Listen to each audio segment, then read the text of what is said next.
Host the 5-4 Ravens on Sunday. The Cowboys have never beaten the Ravens, going 0-4 against them in franchise history. We're joined by two-time Super Bowl champ Ray Lewis. Ray, welcome back. Thank you, guys. Looking sharp today. Good to see you. Thank you. Like that. Let's talk about your former team, the Ravens. No, he got you today. I'm sorry he got you. It's okay. Just once you have to admit it. I come over here and say, you know what? I'm going to come on like my homeboy Skip. We're on the home team now. I said, I'm going to be like Skip today. No tie? Like, oh, we got you today. Yeah, but you dressed down. He dressed up. Yeah, I know. Way up. I'm trying to be like you, Skip. Okay, you got it. Never again, though. I learned my lesson. I think you guys all look very sharp today. Thank you, man. Joy. How good do you think the Ravens are right now? Oh, wow. I think, when you think about a team, they're going to have to, they're still trying to figure out offensively what the identity is over there. But I think when you really think about what the team is built on, it's always been built on defense. I think it will always be built on defense. It's really interesting. I've always been close with Dean Pease, who is probably one of the best defensive coordinators I think I've ever been. Just the knowledge on how he prepares these guys and the things that he thinks of.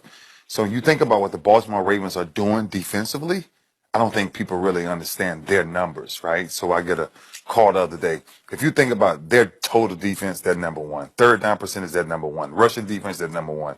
Rushing per carry, they're number one. First down per average, they're number one. 3 and outs for us, they're number one. With a tie. Interceptions, they're number 2. That's the Baltimore Ravens defense right now. It's still with a 5-4 record, right? And you think about sometimes the inconsistency of the offensive side of the ball, but I think if you can get them in a dogfight, which they're most of the time always in a rough dogfight, then they can find a way to pull something out. But I think the Ravens are going to have a tough task this week dealing with the Cowboys. It's really, you think about Ezekiel Elliott and what he's done from the rushing side of things, number 1 rusher in the NFL, coming against the number 1 rush defense in the NFL. When I was playing, when you heard those numbers, you always said something has to give. And this week, something has to give. So I'm really looking forward to this game.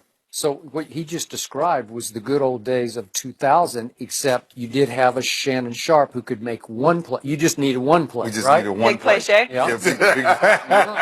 Right? But this team might need a couple of plays a game. And Joe Flacco, whom I sometimes refer to as Fluco, he hasn't had that kind of year to make a couple of plays. Right. He makes one or, he'll get Mike Wallace loose every once in a while. Steve Smith, right. Yep. Yeah, and I just think, once again, if you think about what their ability is, it's that big play ability, that if they get the ball, if they just stretch Mike Wallace down the field, that's going to be a mismatch or a foot race. Steve Smith one-on-one in the slot dealing with whoever that third corner is. If you find those mismatches, you're going to really have a real chance. But one of the key matchups is going to come out of this game is the front seven, right, with what they do in the front seven with Sizzle and now with this boy Elliott, how he jump cuts, right, is one of the things about defense. If you don't, we watched it against Pittsburgh the other night. If you don't play sound defense, if you don't get up under a block when you should get up under a block, he skips cut and he jumps out of the hole. And that's what I think makes him so unique as a runner. We haven't seen like this type of explosion from a running back. Why? Because the running back position has been taken out of the game. Everything is about passing. You're not letting them touch the ball 25, 30, 35 times. So does Suggs always stay in his lane?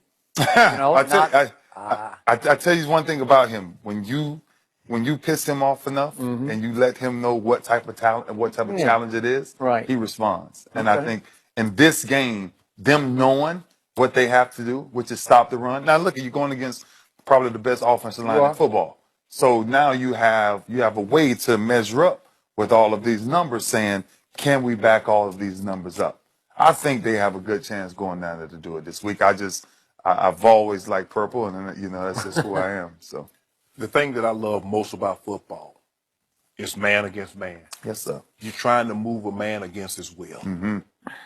We lining up. We trying to push you back. Yeah. You lining up. You trying to come forward.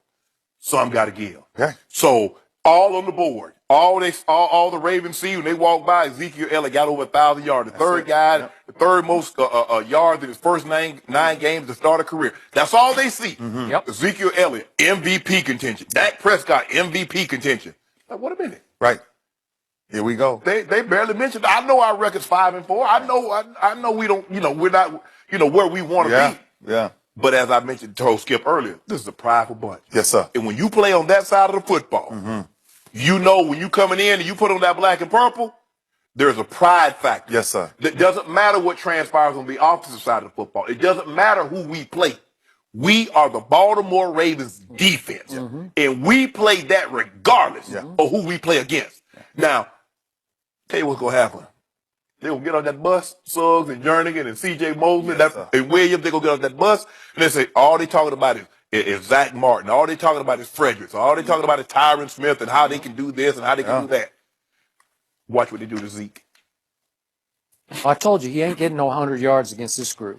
Yeah, it's going. Look, man, I'm telling you, when you watch this group closely, and as they're starting to put it together, the linebacker core alone, just like C.J. Mosley, where he's come from the moment he came into this league, everybody understanding his ability on what he's able to do. But now him actually becoming that leader in the middle of that defense. If you watch the way he puts everything together, they're playing this way. Now look, you get people talking about their record is this and that, and they didn't play this people.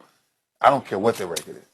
I told you, men and women lie, but numbers don't. Right? And when you get into numbers, there are harsh numbers in between the gaps, and me and him know this, right? So we used to come down, we used to say, how many third downs do people get on us? Because if you're number one in third downs, that means you're getting off the field. Right. Which means that's going to be a problem for anybody to sustain drives. Right? One of Dallas' biggest accomplishments this year is sustaining drives. Because they can find them 5, 6 ugly yards. Well, that's Skip's biggest thing because they average 10 to 11 plays per drive. If you get that many drives, you're normally going to end up with points. Be it 7 or 3. Absolutely. So as many times you can get 3 and out, now you minimize the offense's opportunity to score points. And that's going to be at a premium because I don't believe, the Ravens don't have the most efficient or proficient offense. So they're going to have to get X amount of chances, but they're going to have to stay on the field. Because if they keep going 3 and out, the Cowboys' offensive line will wear them down. Because those are some big bodies, and they start leaning on you. And if you notice Zeke, like in the Pittsburgh game, he had like 60, 70 yards going into the fourth quarter. But deep into the fourth. But one run with a 30 on the goalpost. So that's what you have to do if you're the Ravens. You must sustain drives. Because you do not want them worrying on your defense. Because if you hammer something long enough, it'll break. It'll break. And see, and when you think about one of the biggest plays of that game was that screen play that he went almost 90 yards. 83 yards. If you watch that play, if 23, what's the safety for Pittsburgh? Mike Mitchell. If he gets over the top and make this guy come back inside, it's a totally different ball game. But he goes behind that guy, and then Zeke is a sprinter. He ran track. The 100 yards is what he does. And now he's out of the gate. And that's what I think when you start to watch defense, you ask yourself, what does team defense look like? If he gets in front of that and makes him cut back, that's probably a 15-yard game. And it's not a 90-yard game. And that's one thing when you watch the Ravens play over the history of what the Ravens playing, team defense is always the most important thing in your minds. Always get the ball turned back inside. Really physical game. I'm so happy we have this man here and you also, because what I respect the most about the purple, as you call it, what I fear the most as a Cowboy fan this Sunday is the legacy that you built and left in that locker room for John Harbaugh on the defensive side and Dean Pease. There's a legacy, there's a tradition, there's a feeling of dominance on the defensive side of the ball that you left. And never have I seen it better demonstrated than the last time Baltimore went to Dallas. And it was the last night of Texas Stadium. It was December 20th of 2008. And you were there. And they were closing down. God's building had the hole in the roof so God could watch his Cowboys, right? Oh, boy. And all the alumni came back. Over 100 former Cowboy greats were there, celebrated at halftime. And you guys were chosen as the homecoming foe, so to speak, they chose us the year before. That's really they chose you for this, right? So take it from there. See, it's funny because the week before that game, Coach came in and he said, guess what? Like, they chose you guys for this game. Like, they said, we're going to play the Baltimore Ravens on that day. And I'm like, really? Because I think we're the wrong team that you want to choose for this type of homecoming. Yep. Because, you think about it, you can choose anybody you want to choose, but when you choose somebody who always plays pissed off anyway, but then the way that we took it personally, that now you wanted to close this stadium with us. So I said, okay. So when coach left, I never forget, I kept the defense in there. I said, we're going to rewrite history in a different way. We will always be remembered for shutting down Cowboys Stadium. So, And by the way, Dallas was 9-5 going into that game, so it wasn't this. No. You were the underdog going into this game. Right.